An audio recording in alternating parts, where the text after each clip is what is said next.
बिस्मिल्लाहिर्रहमानिर्रहीम। अस्सलाम वालेकुम व्यूअर्स। इर्ताश लाइफलाइन के न्यू एपिसोड में आपके साथ हाजिर खिदमत हूँ नदीम जहांगीर और मेरे साथ को होस्ट सैयद आमिर हुसैन शाह। अस्सलाम वालेकुम। इस एपिसोड में हम जिस शहर के बारे में बात करने जा रहे हैं वो है ज़िला दादू, जो कि सिंध का तारीख़ी शहर है और तारीख़ी ज़िला है, जिसके बारे में हम मालूमात हासिल करेंगे कि वहाँ पर सेहत के हवाले से क्या सहूलियात मौजूद हैं और इस वबा में किस तरह से लोगों ने मुकाबला किया और क्या मौजूदा सूरत हाल है, जिस पर हमने गुफ्तगू के लिए इनवाइट किया है बाबर मुनीर मेमन साहब को, जो कि बाय प्रोफेशन इंजीनियर भी हैं और सोशल वेलफेयर का काम भी करते हैं, और उनसे हम जानेंगे और गुफ्तगू करेंगे। लेकिन इससे पहले हम सैयद आमिर हुसैन शाह के पास चलेंगे, जहां पर उनसे जानना चाहेंगे कि उन्होंने क्या मालूमात हमारे लिए ज़िला दादू के हवाले से जमा की है। जी सैयद आमिर। जी, मैं थोड़ा सा आप लोगों को बता दूं दादू के हवाले से कि दादू कहाँ पे। और ज़िला दादू पाकिस्तान के सूबे सिंध का एक ज़िला है जिसका कुल रकबा 7,866 है।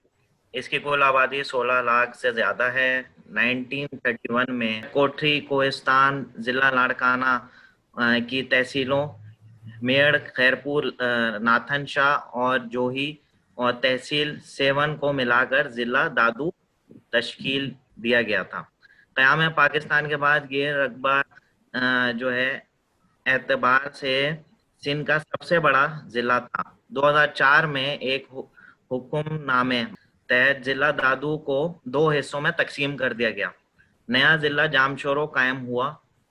वहाँ पे कुछ जगह हैं जो कि सबको देखनी भी चाहिए, काफ़ी लोगों ने देखी भी हैं। गोरा खिल हो गया, मंचर झील हो गई, जामिया मॉस्क खुदाबाद हो गई, यार मोहम्मद खुलोड़ो टॉम हो गया, मज़ार है वहाँ पे, वो देखना चाहिए। सेहत के हवाले से ज़िला दादू में डिस्ट्रिक्ट अस्पताल के अलावा बहुत सारे दूसरे हॉस्पिटल्स हैं जिनका मैं नाम लेना चाहूँगा। वो हैं एक टीबी हॉस्पिटल है, अली मेडिकल सेंटर है, रेलवे हॉस्पिटल है, डिस्ट्रिक्ट हेपेटाइटिस हॉस्पिटल है, सिंध मेडिकल सेंटर है, सिटी मेडिकल सेंटर है, national medical and heart centre शामिल हैं। कोविड-19 के हवाले से अब तक ज़िला दादू में 990 केसेस सामने आ चुके हैं। जी, थैंक यू। जी बहुत बहुत शुक्रिया सैयद आमिर। मैं बाबर साहब के पास चलूँगा और उनको खुशामदीद भी कहूँगा और जानना चाहूँगा कि अब मौजूदा सूरत हाल दादू में कैसी है। जी। सबसे पहले तो अस्सलाम वालेकुम सैयद आमिर हुसैन शाह और नदीम साहब, आपको बहुत बहुत शुक्रिया, आपने इसमें मुझे इनवाइट किया और दादू के बारे में जो कोरोना वायरस जो कोविड-19 की जो वबा है इसके बारे में आपने मुझे में शामिल किया। तो सबसे पहले बताते चलूँ तो कि डिस्ट्रिक्ट दादू जो है वो 4 तालके में डिवाइड है, जिसमें डिस्ट्रिक्ट तालका मेहड़ है, तालका खैरपुर केंशा है और तालका जोही है और दादू सिटी है। सबसे पहले मैं इस बात पे करूँ कि ये वबा की जो अवेयरनेस है दादू में वो शुरू में तो बहुत कम थी, 3-4 महीने पहले, और अब जब बीच में ये वबा जब फैली तो दादू में बहुत सारे कोरोना वायरस के केसेस सामने आए, जो मतलब तालका मेहड़ से और तालका केंशा से। तो उसके हवाले से फिर लोगों में अवेयरनेस भी पैदा हुई, लेकिन लोगों ने उस तरह की एहतियात नहीं की, ना सोशल डिस्टेंसिंग का और वो करा गया और ना सैनिटाइजेशन हो गया, फेस मास्क का। लेकिन जब ये वबा फैली और फिर लोगों में करीबी मतलब हमारे लोगों में ये इसके अपना चांसेस पैदा होने लगे और फिर कोविड-19 जो से टेस्ट करवाया गया लम्ब से, फिर वो लम्ब से वहाँ पे जो सैंपलिंग करते हैं वो दादू में करते हैं और फिर तकरीबन 150-160 किलोमीटर ट्रेवल करके वो सैंपल जो जामशोरो लेके आया था लम्स में, तो फिर वो उसमें ये होता है कि फॉल्स नेगेटिव का ज़्यादा वो हो जाता है। मतलब उसके बाद कुछ लोगों में फिर लम्स के ऊपर उनका भरोसा खत्म हो गया, तो उन्होंने फिर आगा खान से टेस्ट करवाना शुरू करवाया। तो फिर उसमें ये चल रहा था प्रोसेस के लम्स में नेगेटिव आ रहा था तो अपना पॉजिटिव आ रहा था लम्स में, तो आगा खान में वो नेगेटिव आ रहा था। इस तरह लोगों का मतलब सरकारी जो लेबोरेटरी थे लम्स उसमें से लोगों का वो खत्म हो गया, मतलब सर्टिफिकेशन। तो इस तरह फिर उन्होंने आगा खान को प्रिफेयर किया। इस तरह मेरे कुछ खानदान में 3-4 अफराद थे उनको भी मतलब इस तरह के सिम्टम्स थे, खांसी वगैरह, ब्रीथनेस प्रॉब्लम भी था, लेकिन फिर उन्होंने लम्स से जब टेस्ट करवाया तो उस वजह से उनका नेगेटिव आ गया। तो फिर ये हुआ कि तकरीबन उनके टेस्ट आने के बाद 1 हफ्ते के बाद मेरे मतलब के जो पप्पू के हस्बैंड थे उनको ये था कि ब्रीथनेस हो रही थी और खांसी ज़्यादा बढ़ गई थी, तो वो भी इसमें इंतकाल पा गए, लेकिन उनका टेस्ट नेगेटिव आया था। इस तरह मेरे खालू को भी उनका भी नेगेटिव करवाया गया, तो उनको भी ब्रीथनेस प्रॉब्लम हुई, तो फिर वो भी इससे इंतकाल पा गए, अल्लाह उनकी मग़फ़िरत फरमाए। और इस तरह मतलब कि लोगों में अभी तक अवेयरनेस नहीं है, लेकिन अब जो हमारी मेमन कम्युनिटी है, मेरा ऐसा बेसिक ताल्लुक दादू की मेमन कम्युनिटी से है। हमारी मेमन कम्युनिटी में कोविड के बहुत सारे पॉजिटिव आ गए हैं जो अभी क्वारंटीन में भी हैं, और इसके हवाले से अभी लोगों में अवेयरनेस है। अभी वहाँ पे मतलब लोगों की एहतियात नहीं करने की वजह से अब वहाँ पे थोड़ा सा मतलब एक सीरियस कंडीशन लग रही है। सही। अच्छा, इसमें आपने जो इशू रेस किया है कि कोविड टेस्ट के हवाले से कि उनके रिजल्ट डिफरेंट आए हैं डिफरेंट लेबॉर्ट्रीज से, ये हमने लास्ट टाइम एक प्रोग्राम किया था ठट्टा के हवाले से, उसमें भी ये चीज़ डिस्कस की गई थी कि कुछ लेबॉर्ट्रीज, और उसमें तो ये वादे तौर पर कहा गया था कि जो हमारे मेहमान आए थे ठट्टा की तरफ से वो के सरकारी लेबॉर्ट्रीज और प्राइवेट लेबॉर्ट्रीज के रिजल्ट्स में डिफरेंस है थोड़ा सा, ये चीज़ रेज हुआ था इशू। तो जैसा कि आप बता रहे हैं कि इसमें भी लम्स में से जो सैम्पलिंग हुई है और ये दूसरे आगा खान लेबॉर्ट्री से जो सैम्पलिंग हुई है उनमें फ़र्क आया रिजल्ट में, तो ये एक बड़ा इशू है जिसको नहीं होना चाहिए था, क्योंकि डायग्नोसिस टेस्ट के ऊपर रिलाई करती है और टेस्ट रिजल्ट इस तरह से होंगे तो फिर किस तरह इलाज होगा। देखिए, ये इस तरह है कि अगर अब दादू में हम सैंपलिंग कर रहे हैं तो उसका जो अपना वो जो टेस्ट है, सैंपल है, वो लम्स जा रहा है। सही। आप ये डिफरेंस देखें कि मतलब दादू और जामशोरों में तकरीबन 160 किलोमीटर का डिफरेंस है, जो डिस्टेंस मतलब कवर करके जा रहे हैं, जो ट्रेवलिंग है उसमें। तो ट्रेवलिंग में ये हो रहा है कि शायद वो सैंपल खराब हो जा रहा है, लेकिन फिर वो आगा खान से जब वो करवा रहे तो आगा खान अपना पॉजिटिव जो वहाँ पे पॉजिटिव आ रहा है, आगा खान उसको नेगेटिव दे रहा है। तो ये है क्योंकि जो मतलब वहाँ के जो कोविड-19 के जो फोकल पर्सन है इसके दादू डिस्ट्रिक्ट के, वो भी हमारे खुद मेमन है, डॉक्टर अयूब मेमन। तो उनसे जब अभी मेरी बीच में जब हमारे मतलब रिश्तेदारों का मतलब इंतकाल हो गया था, तो उनकी भी कोविड-19 नेगेटिव थी, लेकिन उनका इंतकाल हो गया, अल्लाह उनको जन्नत वाला मुकाम दे। जब मेरी उनसे बात हुई तो उन्होंने बोला कि बड़ा लोड है और लोग मतलब इसमें मतलब वो ज्यादा मतलब वो नहीं कर रहे, मतलब दिलचस्पी नहीं ले रहे, तो इस वजह से मतलब कि ये ट्रेवलिंग का आ रहा है ना, इस वजह से इशू थोड़ा सा पैदा हो रहा है जी। अच्छा, इसमें आपने इंडिकेट किया कि जैसे लम्स की लेबॉर्ट्री है लियाकत यूनिवर्सिटी मेडिकल हॉस्पिटल, यही है लम्स में, तो इसमें टेस्ट कराने के लिए पेशेंट जाते हैं, तो क्या दादू में डिस्ट्रिक्ट दादू में बहुत सारे हॉस्पिटल्स हैं जैसे कि सैयद आमिर ने इंडिकेट किया, तो वहाँ पर फैसिलिटीज नहीं है कोविड-19 टेस्ट?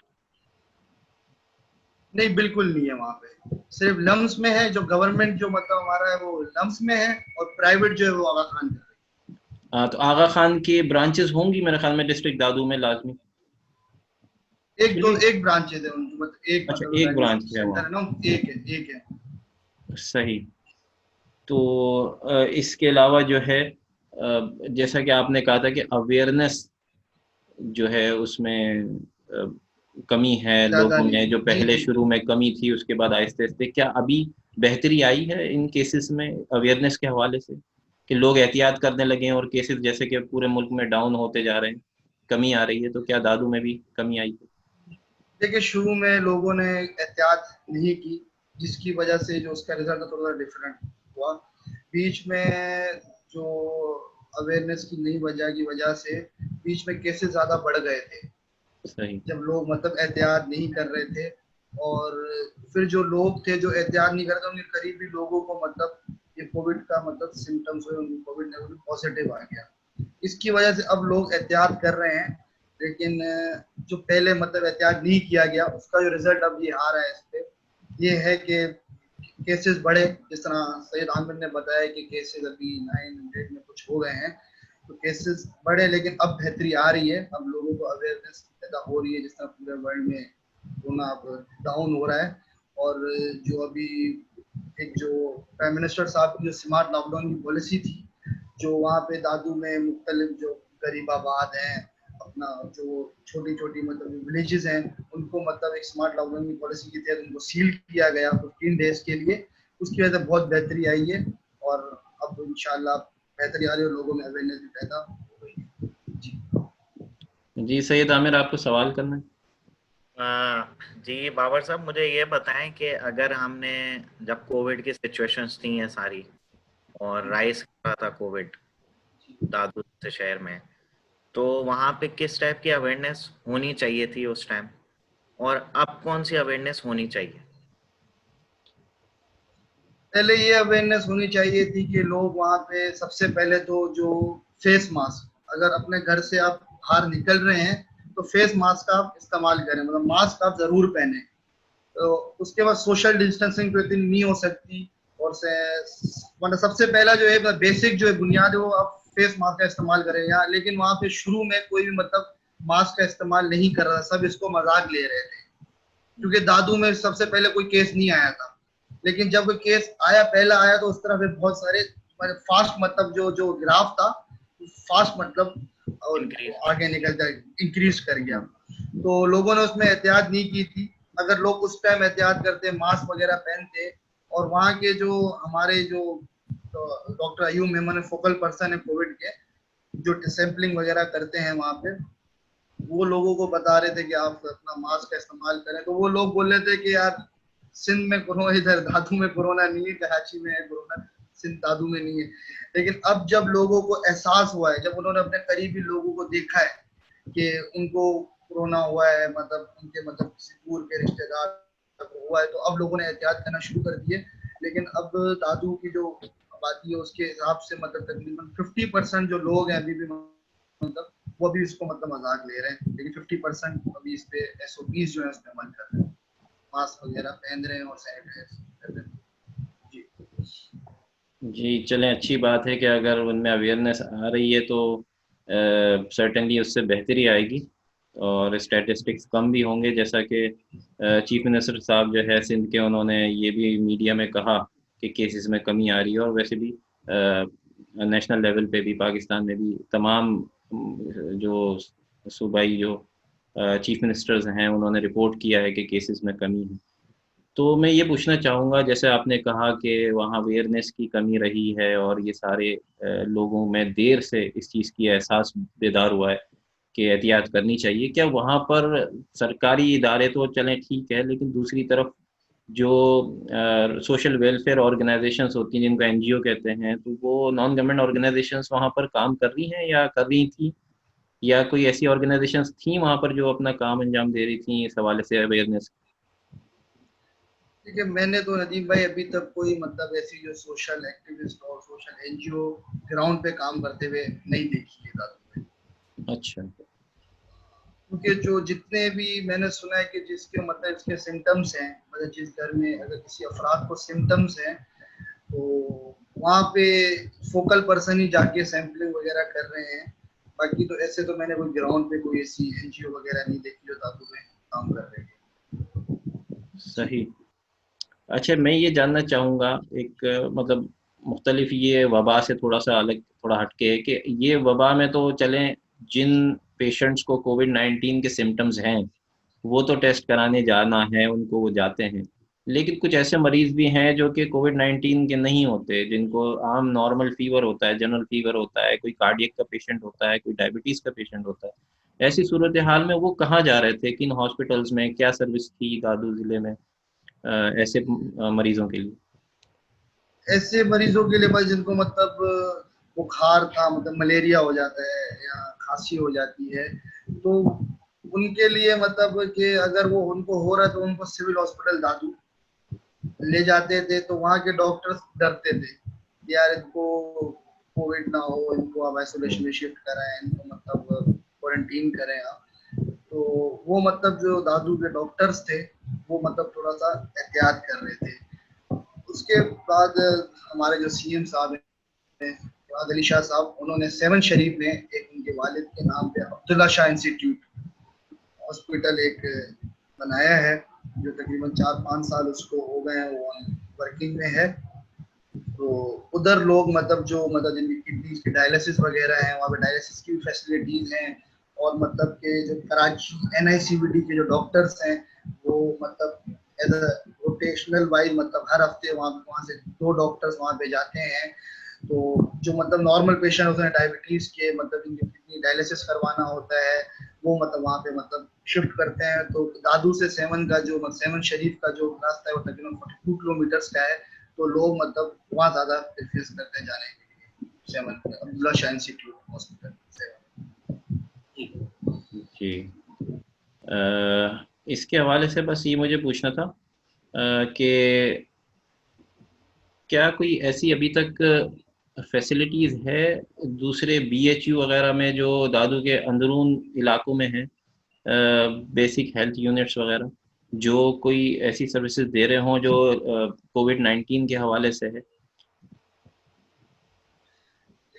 दादू के जो दादू डिस्ट्रिक्ट में जो 4 हल्के आते हैं, उसमें मतलब मेहर हो गया, कैनशाह हो गया और जोही हो गया और दादू सिटी हो गया। तो वहाँ पे छोटी छोटी डिस्पेंसरीज तो हैं, जो मतलब के डिस्पेंसरीज में मतलब स्टाफ वगैरह बैठता है, मतलब मेडिसिन हो गया, अगर आपका प्रेशर चेक करवाना है, बुखार चेक करना, तो वो तो फैसिलिटीज बनी हुई, डिस्पेंसरी तो छोटी छोटी बनी हुई है। लेकिन जो मतलब अगर ये एक बहुत बड़ा रिस्क होता है और लोग वहाँ पे थोड़ा सा कतराते भी हैं, मतलब बोलते हैं कि ये पेशेंट को आप मूव करें, तो वो मतलब कि दादू सिटी में जो हॉस्पिटल है, सिविल हॉस्पिटल, जहाँ पे मतलब ये टेस्ट वगैरह सैंपलिंग होती है, वो वहाँ पे मतलब उनको मूव करवाते हैं। सही। चलें, बहुत बहुत शुक्रिया बाबर, आपने हमें दादू से ज्वाइन किया। हमारा वक्त मुकम्मल हुआ चाहता है, और मैं यही व्यूअर्स से गुजारिश करूँगा कि इस वबा के दिनों में एहतियात कीजिए, क्योंकि अभी हालात बेहतरी की तरफ जा रहे हैं, और उम्मीद है कि लोग जो है एहतियात करेंगे और इस जो कंडीशन है इससे बेहतर होते जाएंगी। मैं शुक्रगुजार हूँ बाबर साहब का, आपने हमें दादू से ज्वाइन किया, सैयद आमिर का, आपने मुझे कराची से ज्वाइन किया, और इंशाल्लाह अगले एपिसोड में फिर हाजिर होंगे। तब तक के लिए अल्लाह हाफिज़।